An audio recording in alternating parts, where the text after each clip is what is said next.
Hello again. Today I wanted to review Animorphs graphics novel number 2, The Visitor. It's the only other graphic novel in the Animorphs series so far. It's just that now I'm just waiting for the next one, in October or whenever it's supposed to come out. It's really good. But, well, I'll just say that, again, that the second book was never really my favorite. It was probably my least favorite up until, at least of the first, 5 to 10 novels. This still kind of showcases why. But it follows along with the book, perfectly. So it's not really their fault that the story kind of sucks. Yeah, it's not Chris Grine's fault that the story isn't as good as the first one. It's not terrible. I'd say it's kind of got sequelitis, when they make a sequel to a movie or something and it's just basically the same movie again. That's how it feels to me anyway. That's how it's always felt to me. Well, in the first book, Jake turns into a lizard in order to spy on Chapman, which is their high school vice principal. He, who's definitely a controller and a high-ranking body snatcher, essentially. And in the first book, Jake turns into a lizard to spy on him. And in this book, Rachel turns into a cat to spy on him. And a lot of the problems, I think, come from the fact that most of the things that happen are kind of just random and incoherent almost. For example, the first thing that happens is they're eagles, or she's an eagle. They're turned into birds of prey and are flying around, and then they're shot by hunters. So their idea then is let's attack the hunters.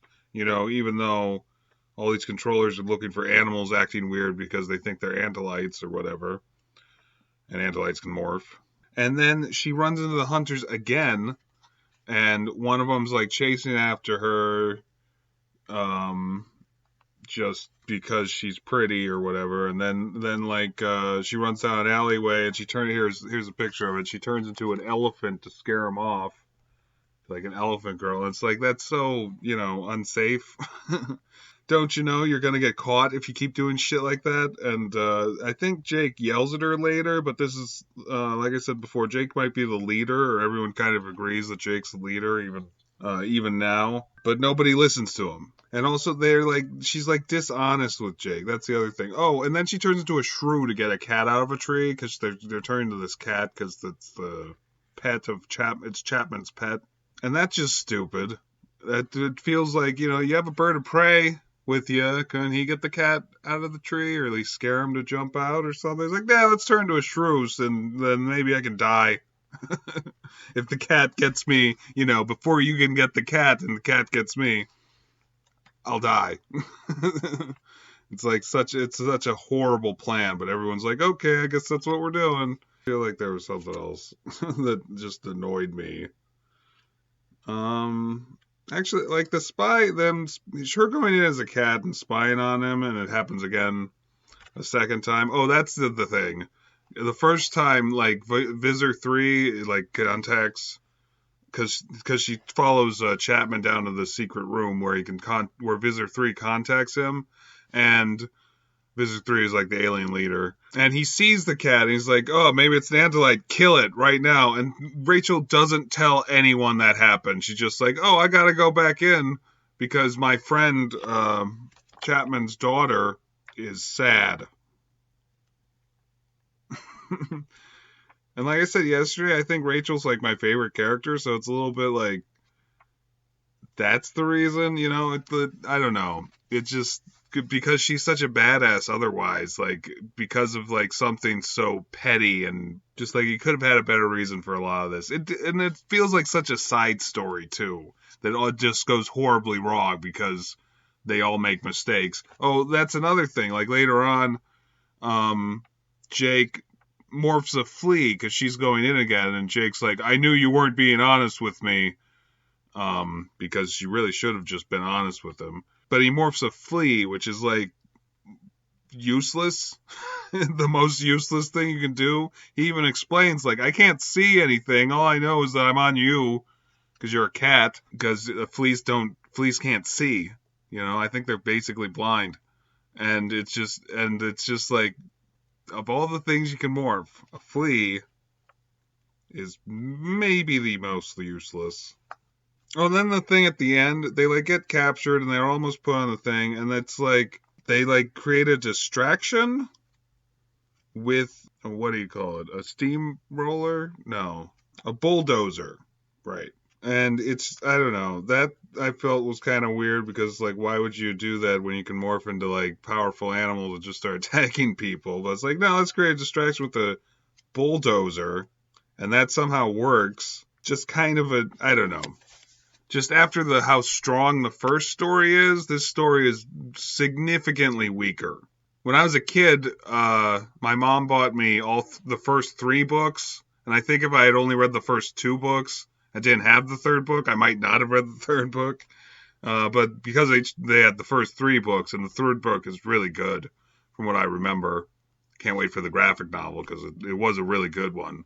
And different, too, because this one was so, like, kind of it was just too similar. The first one wasn't as strong as the first one, and had too many ass pulls. And just too many things that just worked out. And it's like, I don't know, I felt they should have been like, since they did the, like, setup with Rachel turning into an elephant to scare that guy off, and the eagle thing at the beginning, I felt there should have been, like, real consequences for that.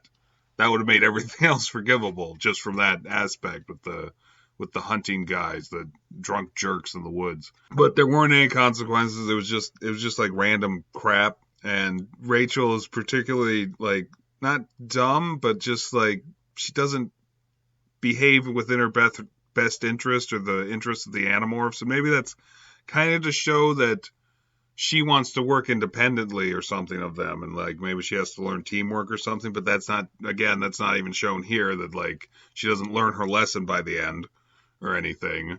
It's just like parts of the story itself, and these are like so based around their stories, like the plot has to be a good plot or the rest of the story is just going to fall apart. Because even though the characters are interesting, you can't have having a character focused one of these, you still need a good plot, I think. Like it's always about what's happening, how's this war that you're starting continuing, and maybe like it was to showcase maybe something more like spy work or something, and that would have been kind of cool if that was a little more apparent. I think if like at this point in the story, like that this is supposed to be like one of the opening gambits of this continuing war versus these body snatching aliens. If it was something like that, that would have been a lot more interesting. But this is just like a side story, is what it feels like. And because it's the second book in the series, a side story is really not what we wanted,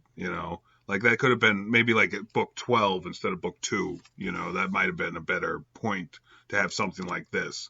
Because it's also like they don't discover anything new. That's the other thing.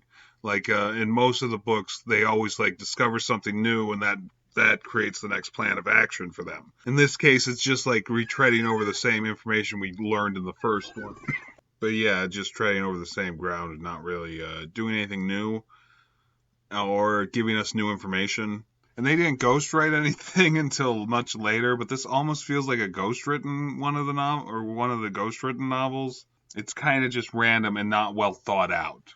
Like the plot itself doesn't feel like it's well thought out. Like they kind of just wrote it in a really quick first draft, maybe, without really thinking about what should and shouldn't happen within this novel.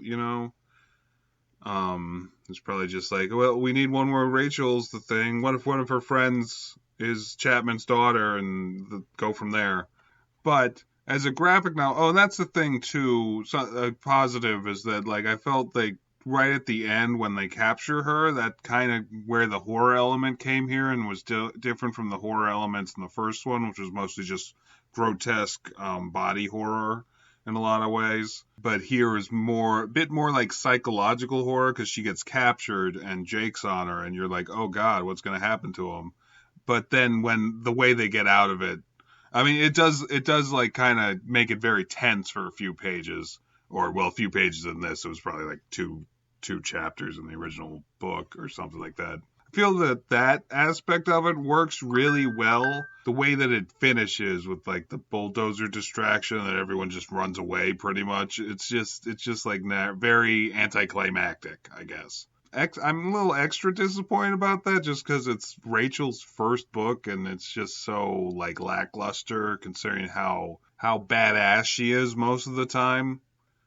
Like, the most badass thing she does here is turn to a shrew to almost get killed by a cat. And I guess that kind of fits her character, but I mean, like, that would have made more sense if she was like by herself or maybe just with Cassie or something, you know? Like, with everyone there to be like, wait, maybe think this through a little bit. It makes even less sense, I think, because I feel like anyone like Jake or anyone would have been just like, nah, maybe not turn into a shrew to get a cat out of a tree. Why not turn into a dog? Or Jake could have turned into a dog and barked the cat out of the tree. I guess that one doesn't work like that. I don't know. I just mean that there were better solutions to that, and the one they picked was really stupid. Should I rate this? Should I start doing ratings, at least for this stuff? Maybe I should do ratings again anyway, just in general. People like ratings, right? Okay, well, I mean, it's like the problems with this novel are problems that were in the book, like in the old book. The graphic novel is still a good adaptation, it doesn't like change things drastically or make things not make sense just or something. I feel like I should give it 2 ratings almost. The book itself, like, I would have probably rated maybe a 6, and I was probably being generous, so maybe a 5 actually. Back in the day, I mean, like, I would have rated it a 5 or a 6.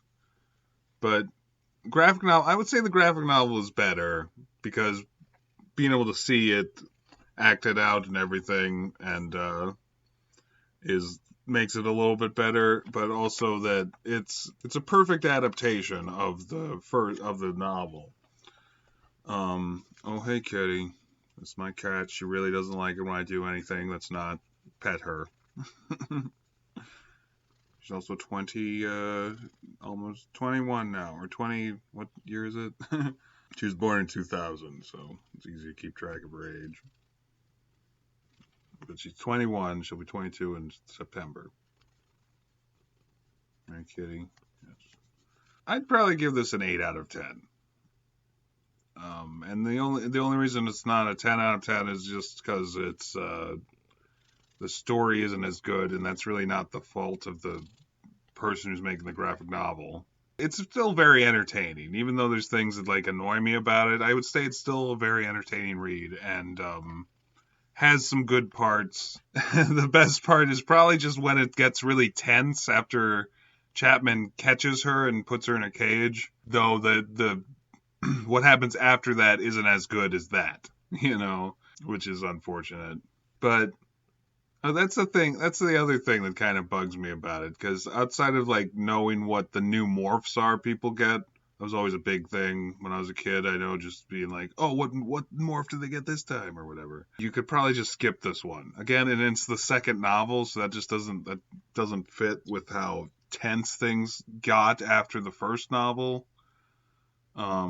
It just feels like such a step back, really. Like, if this had been the first novel, and that led into, and the first novel was then the second novel, and this led into that would have been better, I think, because that actually makes more sense to me, because this is more like a spy mission where she's spying on Chapman, and then maybe from doing that, then in the next one, Jake would have spied on him again to find the Yerk pool under their school, and then everything. I don't know. I'm just thinking. I don't know how you would do that exactly, but I just feel that might have been a little better, just because the spying should always happen before the battling in a war. Otherwise, you're doing it wrong, I think. I mean, spying happens all the time.